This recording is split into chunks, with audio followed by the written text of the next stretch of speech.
in the Ukraine crisis, what is happening is that it is the contractors in collusion with the governments, whether from the Western normally sides are supplying the weapons.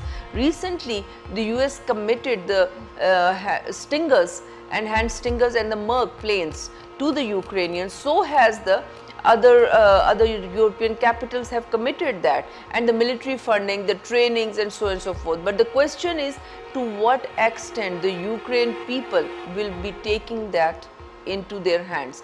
Obviously, when it comes, there are certain costs they have to pay. They have to follow the agenda of the outsiders, and here the contractors will obviously get a lot of share, and the Ukraine will suffer, and that suffering is not registered at the moment. Though obviously the illegal flow of weapons and the weapons being given by the non-state actors, and whether in the garb of the contractors, whether in the garb of the indenters or others, or in the garb of the technology transfer, they always benefit the ones who are from the backside. They don't benefit the country or the people who are facing the conflict.